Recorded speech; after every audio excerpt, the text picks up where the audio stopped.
Assalamualaikum warahmatullahi wabarakatuh. Halo semuanya. Jadi di sini hari ini saya akan menjelaskan secara singkat mengenai prosedur permintaan barang yang biasanya dilakukan oleh user atau karyawan ketika barang yang biasa mereka gunakan itu hilang, habis pakai ataupun rusak. Di sini nanti ada beberapa step atau prosedur yang wajib banget dilakukan oleh user ketika mereka ingin meminta suatu barang pada bagian gudang. Prosedur pertama yang wajib banget dilakukan oleh user ketika mereka ingin mengajukan pengadaan barang atau permintaan barang kepada bagian gudang adalah dengan membuat SPB.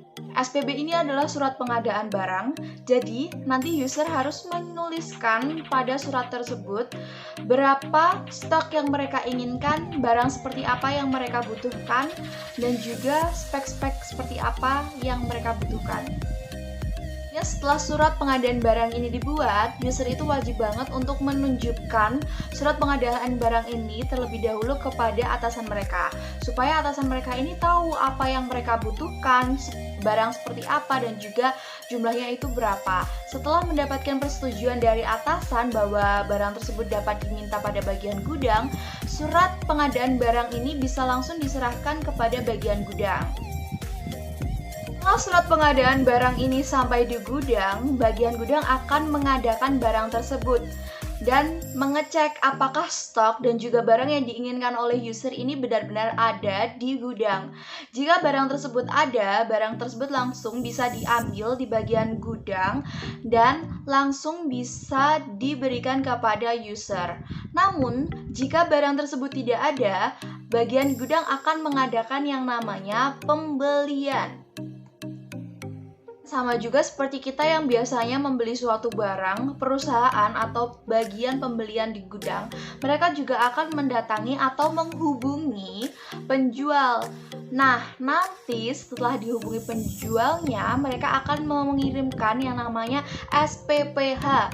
SPPH ini adalah surat permintaan penawaran harga yang berisi mengenai berapa produk yang mereka butuhkan, barang seperti apa, speknya yang seperti apa yang mereka butuhkan kepada penjual tersebut.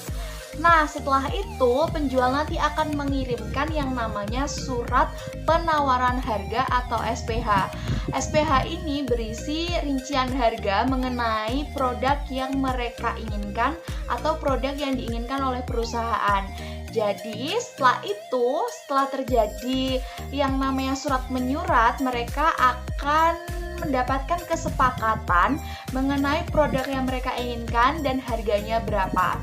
Setelah produk yang mereka inginkan itu ada, jumlahnya juga sudah ada, barang tersebut dapat dikirimkan kepada perusahaan atau pembelinya. Penjual juga akan membawa yang namanya surat jalan. Nah, surat jalan ini juga merupakan hal yang penting banget nih, karena pada surat jalan tersebut penjual akan menuliskan berapa barang yang mereka bawa kepada perusahaan dan berapa harganya. Selain itu juga ada rincian mengenai spek-spek yang dibutuhkan oleh perusahaan sesuai dengan kesepakatan di awal bersama penjualnya.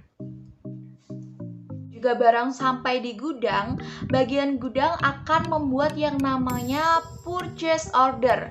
Purchase order ini akan dibandingkan dengan surat jalan. Untuk isi dari purchase order ini juga sama seperti surat jalan, berisi mengenai stok yang mereka butuhkan. Selain itu ada juga harga yang sudah disepakati di awal. Mereka akan membandingkan apakah harga dan juga stok yang dikirimkan oleh penjual ini sama dengan yang mereka inginkan sesuai dengan kesepakatan di awal. Dan juga surat jalan dan purchase order ini sudah match atau sudah sama sesuai dengan kesepakatan awal, bagian gudang akan membuat yang namanya LPB. LPB ini adalah laporan pengadaan barang. Bertujuan untuk mencatatkan atau memberikan keterangan bahwa ada barang masuk sejumlah berapa dengan spek seperti apa, barangnya kondisinya seperti apa, agar untuk mencatat step selanjutnya, yaitu raging. Raging ini artinya adalah surat ataupun kartu yang biasanya dilakukan pencatatan oleh bagian gudang. Nah, raging ini ada dua, ada raging bin card yang melekat pada produk untuk mencatat keluar masuknya stok barang. Jadi nanti kalau ada barang masuk itu dicatat ada berapa. Selain itu nanti kalau ada barang keluar juga dicatat stok yang tersisa di gudang ini ada berapa, supaya ketika ada permintaan barang lain dari user yang lain itu lebih mudah untuk mencarinya. Selanjutnya yang kedua ada stock card. Stock card ini tidak melekat pada barang. Stock card ini adalah catatan yang dibuat oleh pihak administrasi untuk mengetahui stok yang ada di gudang itu ada berapa, dan juga sudah dicatat barang masuk ada berapa. Terus ketika barang tersebut sudah dicatat keluar untuk user ini ada berapa, user akan menerima barang tersebut dengan membuat yang namanya SPPB atau surat permintaan pengeluaran barang. Surat ini diberikan user kepada gudang agar gudang dapat mengeluarkan barang yang mereka inginkan. Step selanjutnya, setelah barang tersebut sudah keluar, gudang akan memberikan yang namanya bukti permintaan pengeluaran barang supaya lebih jelas bahwa user ini memang benar-benar meminta dan juga sudah membawa barang yang mereka butuhkan. Seperti itu. Setelah semua step-step tersebut selesai, wajib adanya bagi user melakukan penghapusan barang supaya tidak terjadi salah catat ataupun keteledoran yang lain. Demikian yang dapat saya sampaikan. Mohon maaf jika masih ada salah dan kurangnya. Terima kasih semuanya yang sudah menyaksikan video ini. Jangan lupa untuk subscribe, like, dan juga komen. Terima kasih semuanya. Wassalamualaikum warahmatullahi wabarakatuh.